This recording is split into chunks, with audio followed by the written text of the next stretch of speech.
Gladys, bakit nais si Secretary Herbosa na wag muna muli ipatupad ang dagdag kontribusyon?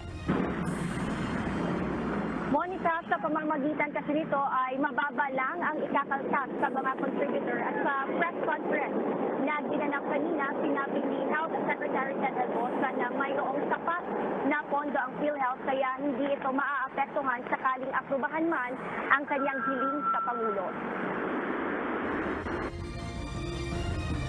Nagpadala na ng sulat si Health Secretary Ted Herbosa kay Pangulong Ferdinand Marcos Jr. kahapon upang formal na hilingin ang suspensyon sa implementasyon ng PhilHealth Premium Rate Increase. Naniniwala ang kalihim na hindi naman makaaapekto ng malaki sa operasyon at financial standing ng ahensya sakaling pagbigyan.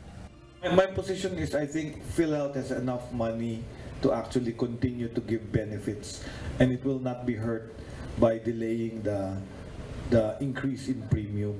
I need to see actual good actuarials on this one.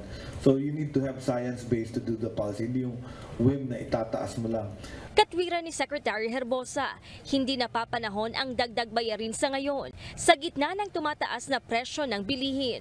Noong nakaraang taon, pansamantala nang sinuspende ni Pangulong Marcos ang premium rate increase sa PhilHealth dahil marami pa sa mga Pilipino ang hindi pa nakakabangon sa epekto ng pandemya.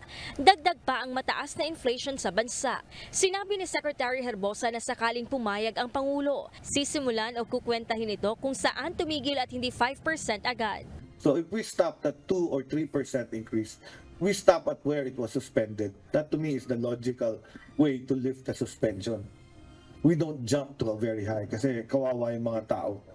Ayon naman kay PhilHealth President and CEO Emmanuel Ledesma, sumusunod lamang sila sa nakasaad sa Universal Healthcare Law, kung saan dapat maabot ang 5% rate increase ngayong 2024. Ngunit sinabi nito na handa silang sumunod sa kung ano ang ipag-uutos ng Pangulo.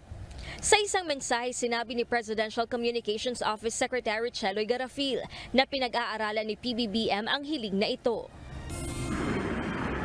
Monica, ngayong araw ay may pulong ang kalihim sa PhilHealth Board upang pag-usapan ito. Kaya yan ang ating inaabangan ngayon kung ano nga ba ang resulta ng kanilang pag-uusap at kung ano ang magiging tugon ng PhilHealth sa naging hiling ni Secretary Herbosa. Yan muna ang ating update. Balik sa iyo dyan, Monica. Maraming salamat, Gladys Tuwabi, live na nag-uulat mula sa Department of Health.